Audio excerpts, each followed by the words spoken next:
Yeah, I grew up in Argentina, and I'm the son of a human rights activist against the dictatorship. So I grew up with activism in my blood. But it was a special activist because my father was a rabbi, and I was grew up in the summer camp in nature where my mother and father created this camp.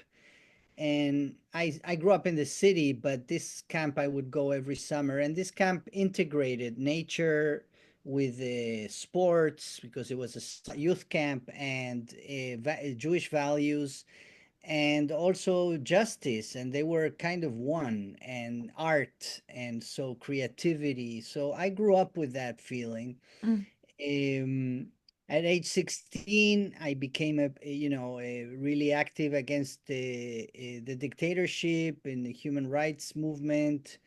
And then I started traveling around the world and became a nomadic poet. I was writing poetry then, and I was before I left, I was in a underground magazine, and then I started writing poetry, and I went to Greece first. I was like 22, and then I got to um, Paris for a year after 4 months in Greece, and then I New York. So my itinerary went like this, and then I met a woman. We went to Africa and hitchhiked for 4 months in East Africa all the way to Zimbabwe. Wow.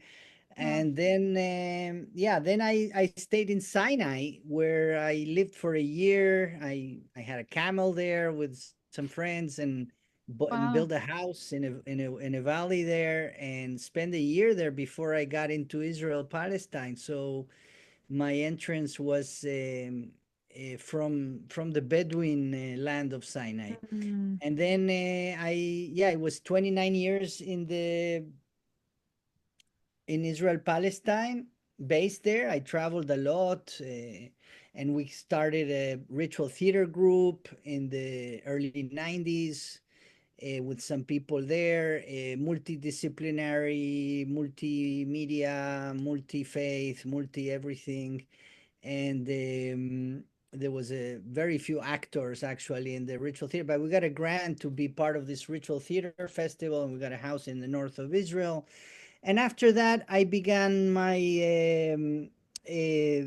I went to we went to India. We used to travel every year, the members of the group, to study different cultures and come back and teach Mm. each other what we learned. And Mhm. after that, I started this peace project called the Sulha Peace Project, which was Palestinians and Israelis at the height of the Intifada.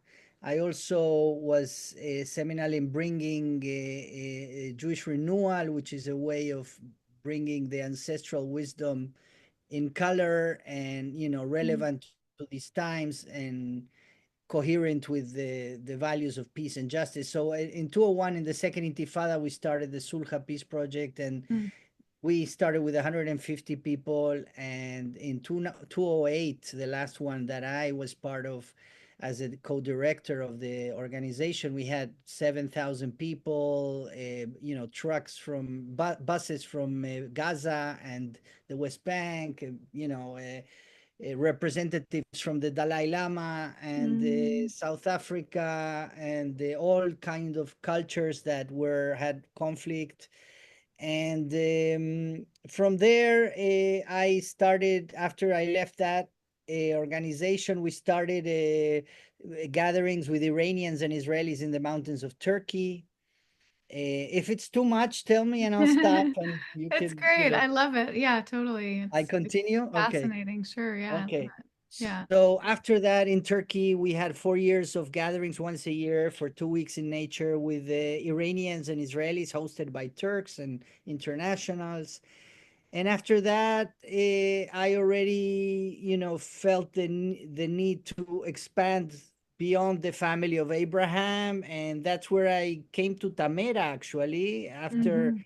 the 2014 war in Gaza, we had a refuge camp, peace camp called "We Refuse to Be Enemies" in the midst of the war, and Mm. that's where I met, in I had met them before, some of them, but this time I really connected and bonded with the founder of Tamera, her daughter Sabine and Vera, Mm-hmm. and there was Bernd, the waterman, also there. And I don't remember if there was, oh, there was a neighbor from Tamera also.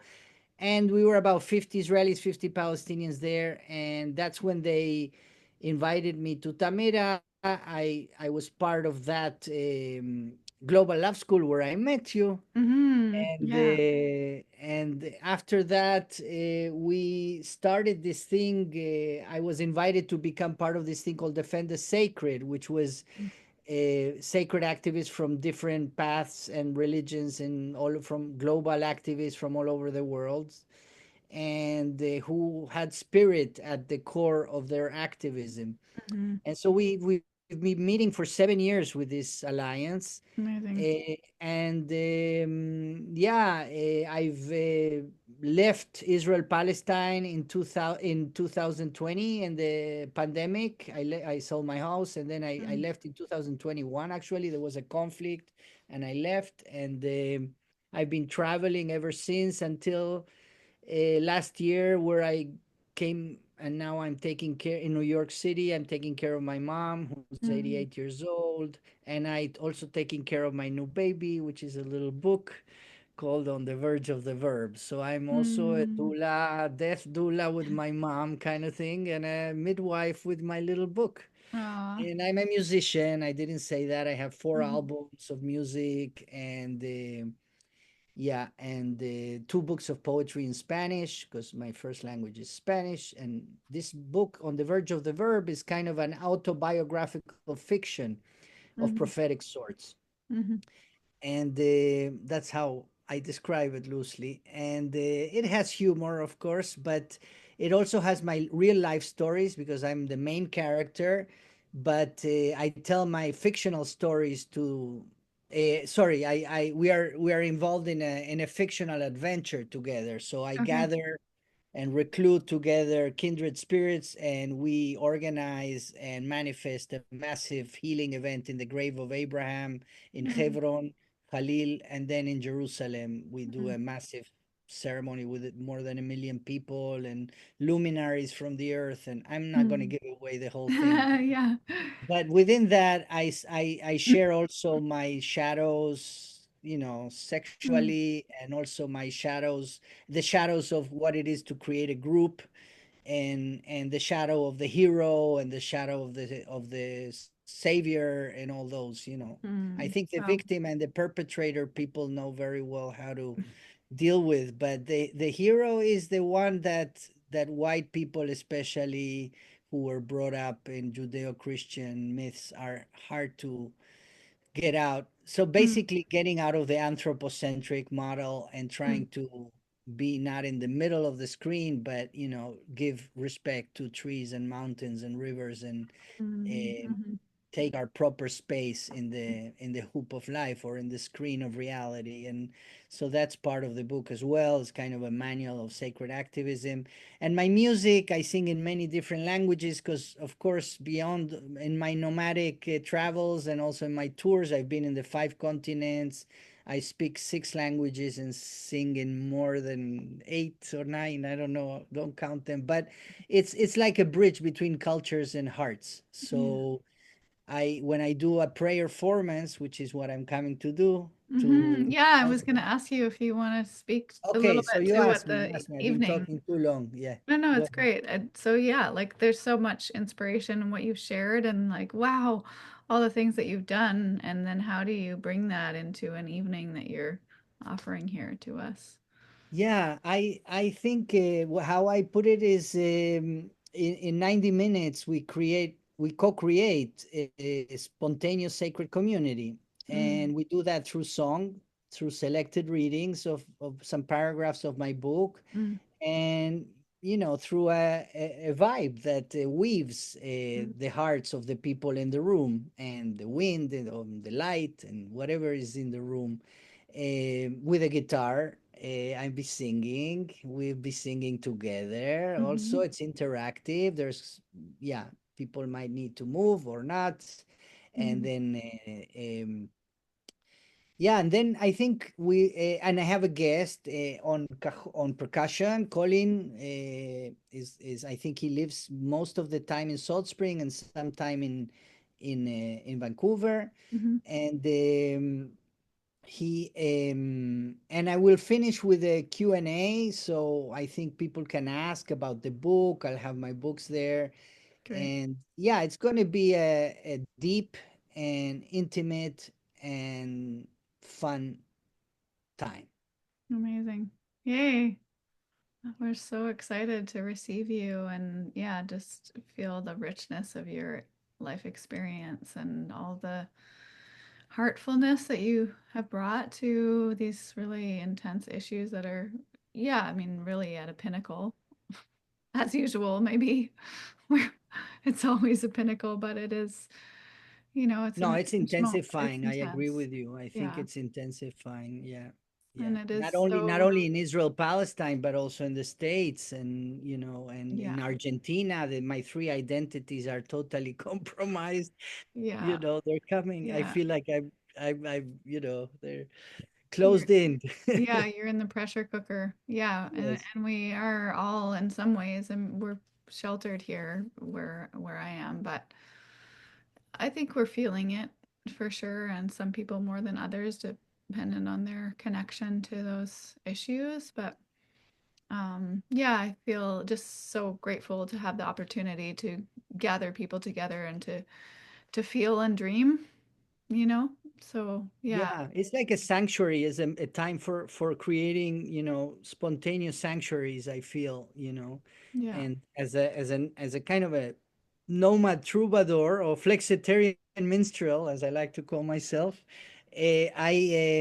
yeah, I think we need to create these spaces of sanctuary of the cracks between fear and despair and anger and and I want to live my own life, and all of those spaces, to create a sanctuary within the cracks of all those spaces. And Mm. I want Mm. community, but I want to live my life, but I want a partner, but I want to be poly, but I want all those things, Yes. are they have cracks, Mm, and the cracks are delicious. That's where the nectar is found in these mm, times, because when mm, something is dying, and I can feel it with my mom is not dying. She's cool. She just went out for a walk, mm.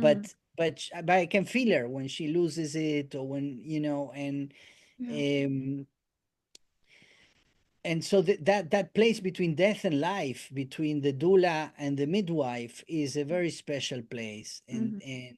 and that's where we're living now. I don't know how long it will take until we start seeing some kind of baby culture, but Yeah. the only thing we can do is create little sanctuaries where all the feelings are allowed and welcomed, and we become trampolines for each other's shine. Mm, mm. Wow, beautiful. I think that's a great phrase to end on. Yeah, let's become trampolines for each other's shine. I love that. Ah, thank you so much for, yeah, just taking the time to share all of that. And I'm excited to share this video. I feel like it's going to be a nice little, like, hey, everybody, this is what's coming. Come on. um, yeah. Yeah. Great. Thanks so much. Yeah. So good to see you. And I'm excited to get to hang out.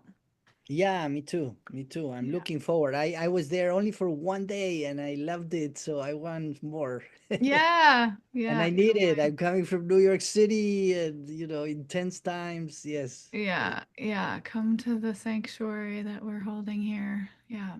Yeah. Beautiful. Thank you so much. Yeah. Good luck with your preparations for travel. Thank you. Mm-hmm. See you soon. Okay. Bye bye. Mhm.